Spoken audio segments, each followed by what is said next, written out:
Paman geter. Sowan brana wah jan aku ngaturake panuwun ingkang tanpa upama. Aku nang rumah sakit ngatang-ngatang. Ah iya. Ning dilala esuk kok iso sembuh ya kekuatane sing gawe urip aku bengi ora kendhat gone berdoa. Men suaraku dibalekake. Ya, jane ngopo to, Gong? Ngene, Truk. Sing jeneng wong nek olah swara kuwi aja pisan-pisan kokan mangan gorengan. Oh to. Dadi aja pisan-pisan mangan wajan. Men sempal cangkem Anu bangsa tahu brontak. ya Gembus. Terus tempe kemul. heeh. Kuwi aja dipangan. Luwe-luwe sing lengone ora ganti. Oh ngono ya, Gong. Heeh, dadi lenga wis nganti ireng kae cek go goreng aku ganas ning tenggorokan. Kuwi iso mateni swara. Oh ngono ya. Wah tenan aku ora goro. Bareng Petruk jedul ndang tung den kena kunem atuh. Rasane kok ning dada ki loru. Iki dadi pertimbangan gamelanku anyar tak nggo apa ora iki dadi pertimbangan. Engko nek tanggo gek mak do suarane do. Lara ta aku. Lek ngampet pirang-pirang sasi. Matur sembah nuwun tanpa pepindhan. Nggih. Mancine gara-gara sinambi tetembangan Petro tak sinambi mikir. bar gara-gara ki engko kepiye lakune. Ayo kepiye ya saora-orane sing jeneng sutradara, dalang meneh sebagai sutradara iki sak iso-iso ya digawe lakune rada beda, disanggih, di krenah piye supaya perkara apik karo ora, perkara penak karo ora iki mburi sing penting wani dhisik. Ora masalah. Ndangku padha karo liya-liyane mula ngladeni penonton sing ajeg kuwi jane ya angel. Nek Petro disuwuni lakon Babat Talas terus jejere padha wae engko penonton ki sing waduh mula terus tak gawe supaya ya iso meranani penggaling para penonton, meranani penggaling para sing ado-ado nganti direwangi nganggo pol bukaan rawuh enten mriki ya sak bisa-bisa supaya ana kasanah liyane supaya ana berarti nek dinggokke mrono kae ya iso, dinggokke mrene sithik ya iso, critane digawe ngene sithik ya iso, ngono sithik ya ora apa-apa. Ning sing baku ya kuwi pakem Babat Talas crita, Babat Talas kuwi pancen ana tenan, utawa ning ditulis ning buku tenan, lah pakeme ya wis ngono kae. Lah iki mulai digarap sing jeneng sutradara film ki, film Kuntilanak ki. Kuwi pirang-pirang le do garap. Ana sing metu saka wit, ora apa-apa, ana sing metu saka omah angker. Sing jeneng Kuntilanak kuwi mah. Ana sing metu sithik, ayo wae cilaka, Pak. Lah. Ya iki sabune do didum lah. Mau sentrang-senting mambu wangi bun sabun, didum sindane cukup kuwi. Nggo gebek raine mendok kuning-kuning. Nggo ngosoki ora. Wah, matur suwun.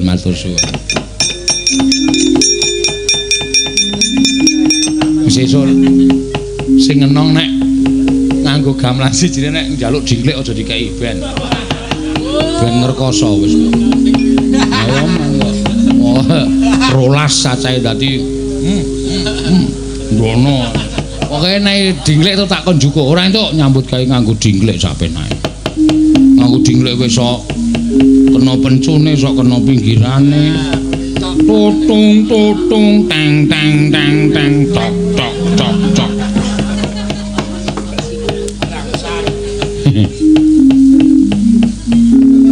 Mbok aja ngimpul wulung. Anggone ngaso sedina. Yo Pras.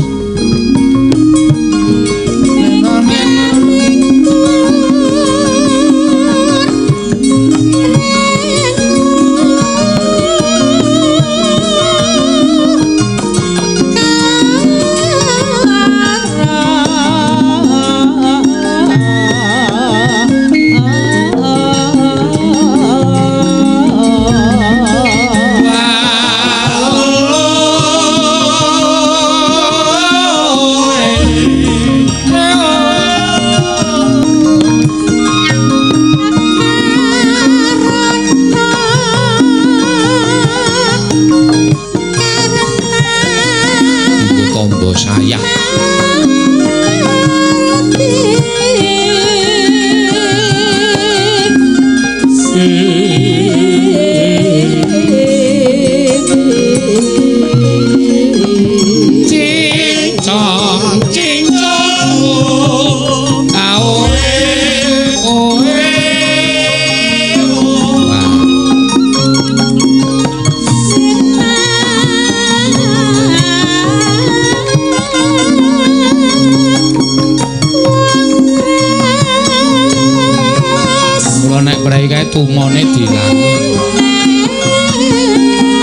uyon-uyon rasane kepenak ngono ki piye ya nek upama sasi pisan ki uyon-uyon nang omah golek anu jenenge iki dina sing sela gelar gamelane nekake pradonga WL Klasik karo presiden-presiden sing kira-kira gelem dijak uyon-uyon rawuhke nang daleme Petruk terus uyon-uyon. Wah, aku kaya terus mbayangke tengok nang Risban gedhe kae ngedep teh sak tremose. Gula dhewe, teh dhewe dijoki terus yo. Cukur bawuk.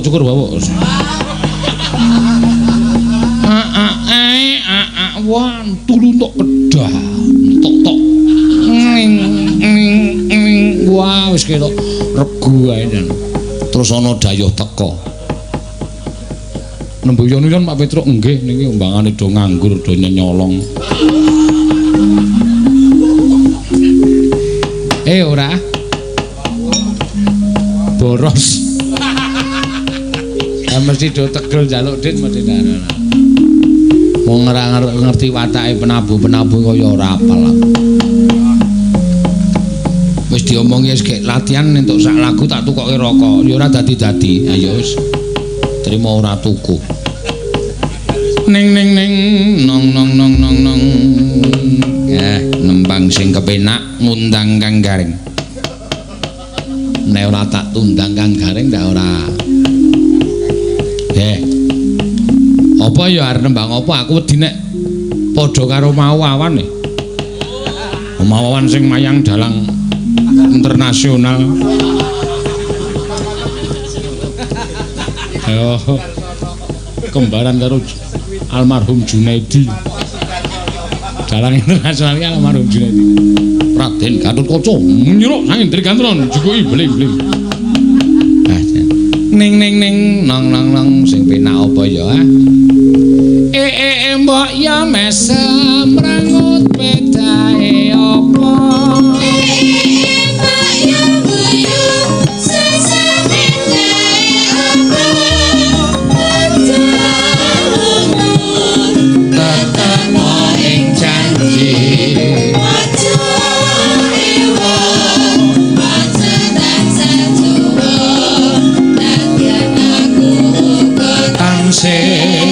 La ing janji nasampo lan senteni yo bareng aku diurip srepeke tak pasti kasempatan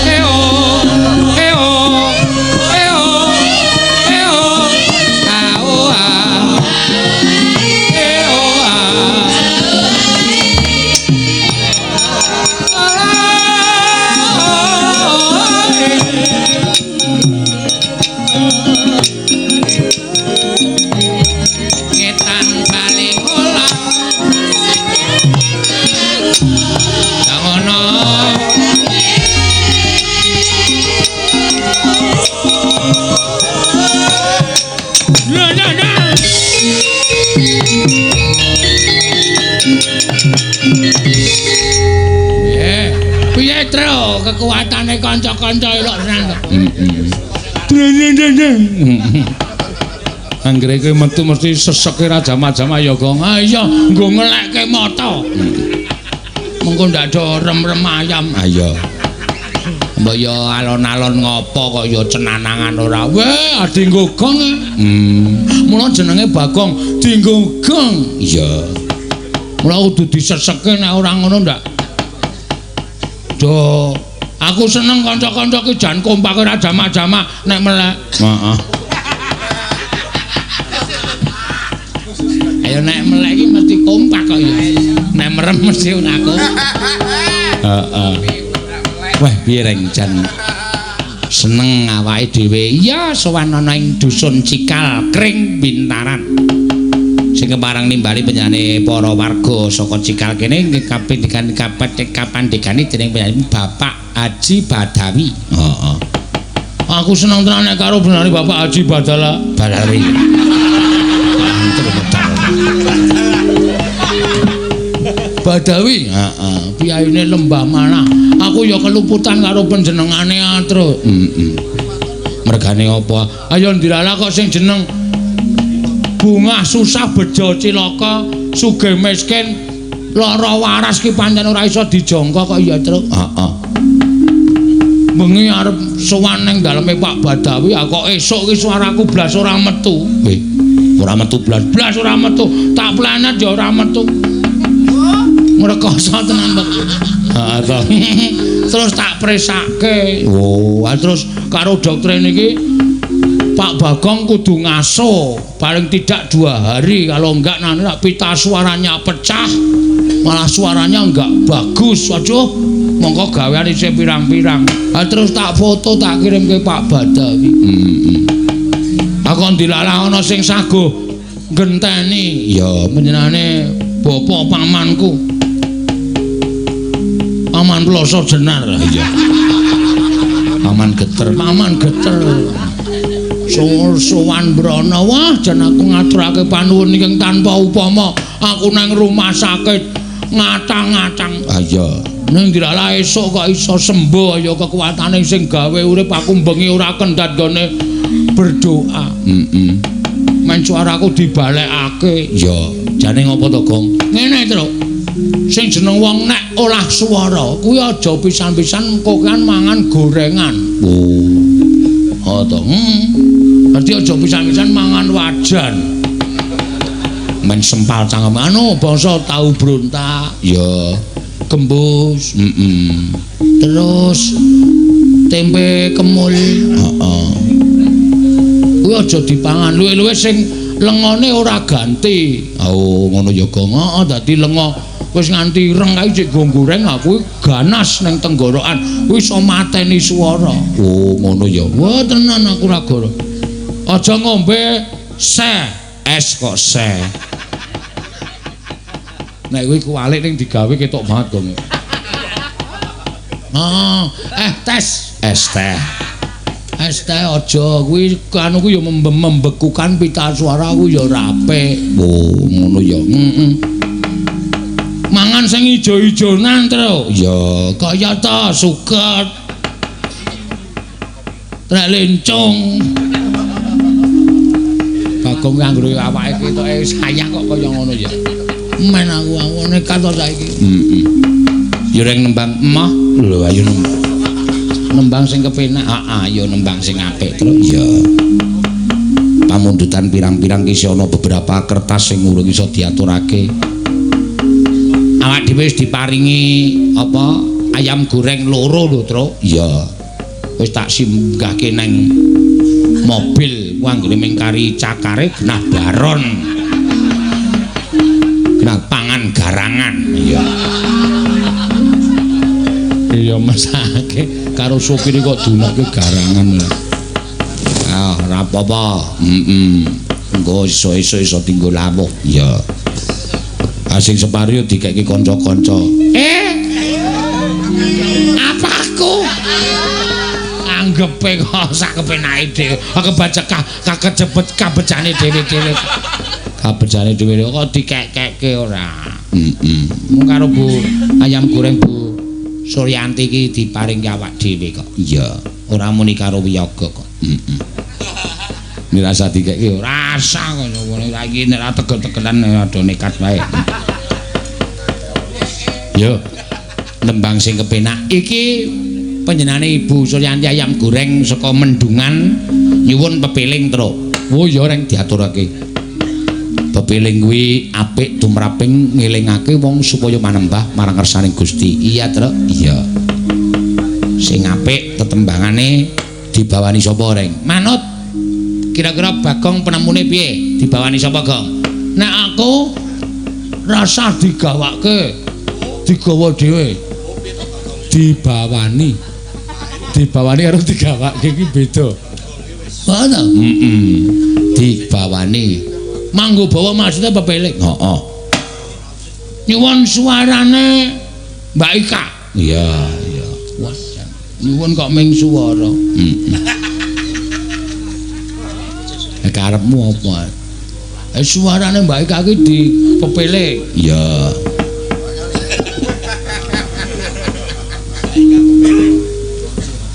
Neno. Rukun Islam. Sinden semene suarane apik kabeh nganti aku sok bingung arep milih sapa itu. Iya. Anting yo apik, Agnes yo apik, Orisa yo apik, Ika yo apik, Elisa yo apik, Rido yo apik, Tatin yo apik, Ayu yo apik. Iya. Mbak Neti yo apik. Terus apa jeneng iki? Wahyu yo apik, Prastiwi yo apik. Kepiye? Wis jajali. Heeh. Iki sing ora mangkat si sapa jeneng iki? Sapa iki sing ora mangkat iki? Dewi yo apik. Wah, ayo kabeh apik kabeh kok yo. Kepiye? Arep milih sapa? Wis Ika sik wis. Heeh. Penabuh yo apik kabeh. Ha iya. Jan tenan kok kanca-kancaku iki jan mesti kaning wiyaga. Das-dasane wiyaga. Ya. Kang lima puniki Arep ngarani apa? Cacate ora ana kok. Sing ngempul ya tregel.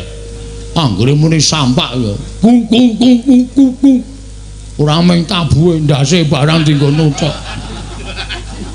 Ku sung. Teko. Ayo saking sing ngenong ya trampile ra jamak-jamak. Wis tau ngerti apa naboro turu? Ora. Nek sing ngenong tetep iso. Iya ya. Kuwi saking apale saking trampile. Iya, pancen ya.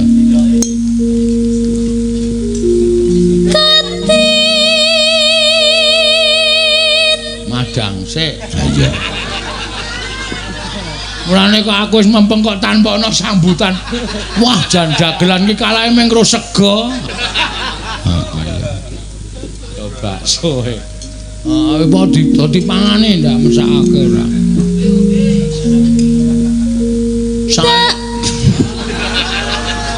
Napa Mas Bagong?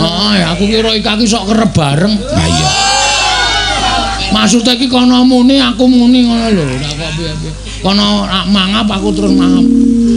Ngono kuwi bareng. Nang dadi rasida to? Malah dadi rasida ya. Kagol kabeh.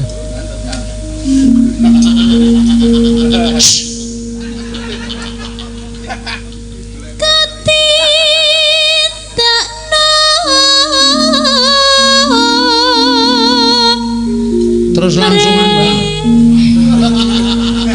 ditampani terus langsung wae ndak marahi kok malah ngegol-goli wong tetembangan. Langsung wae biasane ya aja langsung kok. Saiki kok dadi do gaya barang tal. Ayo yo guys, yo. Ya Tin. Kowe sing dadi pandheganing anting guyu. Kowe aja pisan-pisan geguyu Tati iso tetonyo tenan. Kae bodyguard. Yo langsung wae yo. Orisa barang ki sok aleman gayane. Ngicipi ora. Biasane sinden ki nek dikeki langsung telem-telem ora gagas kancane lagi bawa langsung. Oh, kae kaya Wahyu kae wis tanduk. Wahyu aja dirasani Wahyu ki putrane lagi bar opname. Mbak Kandi kena tipes. Oh, to.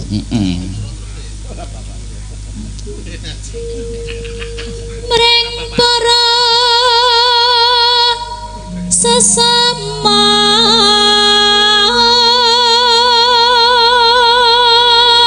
bojone ya arep priksa ngapa kasatan.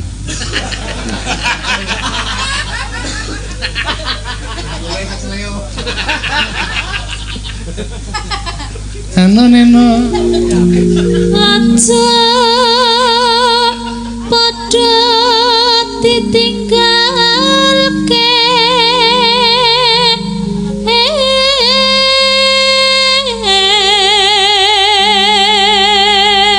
Aku jane arek kon nikah ki ra tegel wong statuse kowe masuk angin kok gemrebeg ta awake.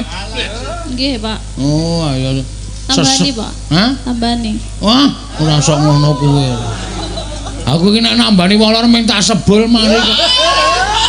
Sing disebul napane? Hah? Sing disebul. Oh, tak dongani terus bumbunane tak sebul. Ngono wis. Mbok coba. Hah? Mbok coba. Mah, Mari ora. mari. Mari hai kemari. Wis senengane aneh-aneh kono. Men lagi do madang itu. Iya. Is. Rokon lima niko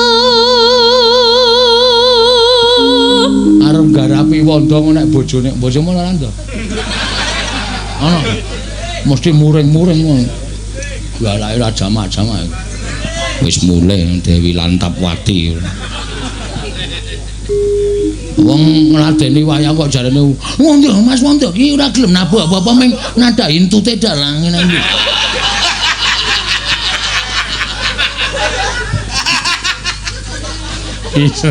Iso ngene gawe ukara lho. Ora sok ngono kuwi nek pas galak nyemelangi. Weh nek karo aku gila kan. Aku anggere marono. Arjane ndi? Artajane salon aku ya ngono. Diantenan Mas iki. Ora kaya ngono to. Ya men bojomu ki raine ora mlumpuk.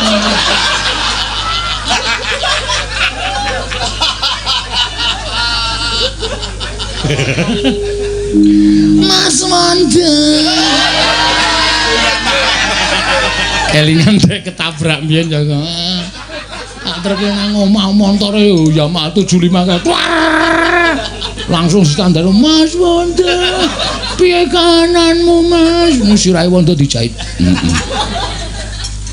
Mau ora yo ngati-ati. Wis meneng nya iki sesuk dienggo kontrol. Terus meneng tak kei ide.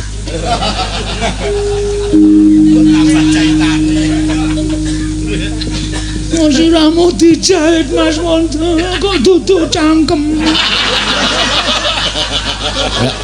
Wedhus ora. Lah jiar.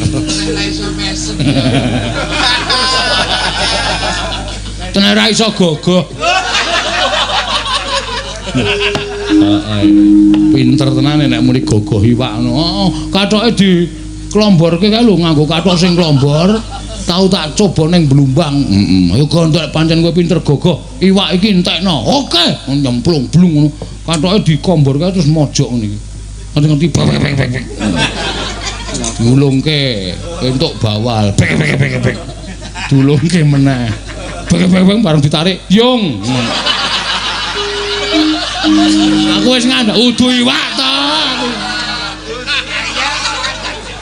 Ngeyel kok kowe. Blireke, ha iso.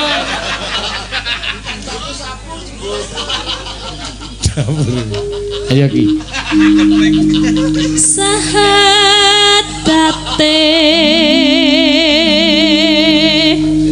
kang angka siji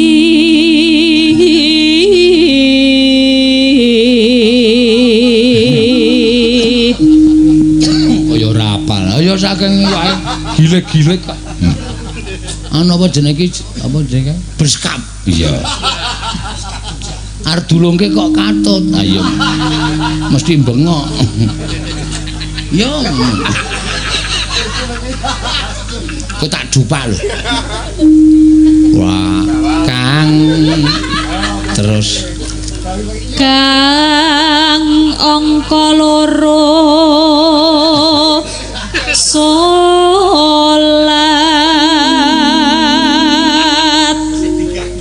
dene kang telu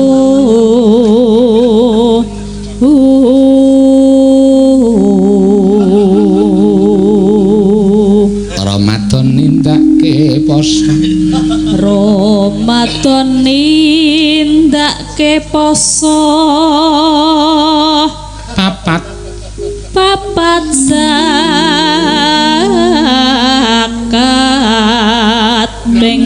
trimo ngibadah haji. Ya sing iso ngladeni ngrangkani kowe ya mung loro, Wanda apa bojone Wahyu wis wae. Nek Wanda iki aten-atene gedhe. Ngono lho, dadi etel, kleru wayange barang etel. Nek Mariono kae kleru wayange terus masuk angin. Kerokan. Ah iya ya, arang wong iki ya aten-atene kandel ngono Wanda wis mbuh luput mbuh ora. Kleru len jukuk ya mlayu saka panggung. Dik. Jukuk apa? Sekarang ya wong dhewe-dhewe ya, Truk. Ah iya. Ora apa-apa. Neno. Rukun Islam sampurna.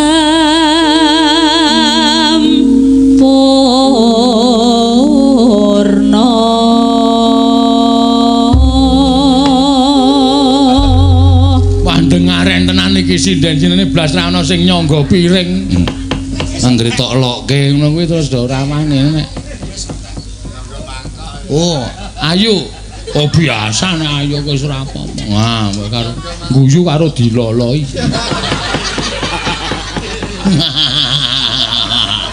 Dadi men jero sisan. Tasah mama. Israne boyo kotok mat-mat ki oh biasane ki do cekak-ceket e. Heeh. Akna terus apa jenenge iki? Orisa Ika ku biasane wayang rong wiwit wis do lutisan. Ha iya. Ya ora apa-apa kan ya ngono kuwi ya kebutuhan. Karena wong meteng iki sok-sok nganu kok apa nyidame dhewe-dhewe kok. Heeh. Orisa ku ora lutisan wis wong meteng ngene sambel leno. Heeh. Anakku nak. Engko sikik men do ngentekke sikik. Ya do omong-omongan sik terus. Heeh. Nek durung do entek ndak do kagol. Monggo nek kagol kuwi sing dirasani kudu sapa-sapa, sing dirasani dalange. Nyiduk lagi sak sendok dimaem lak dhewe obo gending. Wong kuwi iki nabur gemremeng. Tak ngomong Allah subhanahu wa bentek sing mayang kok mung muni gamelan terus ora tau ngomong piye. Ya ora apa-apa ya terus. Ya apa-apa kok ora apa-apa. Ya kendange ditabuk kendange. Heeh. Ditabuk plek ngono kendange. Heeh. Ya. Ya. Kur.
Nanti si koma, masih rumah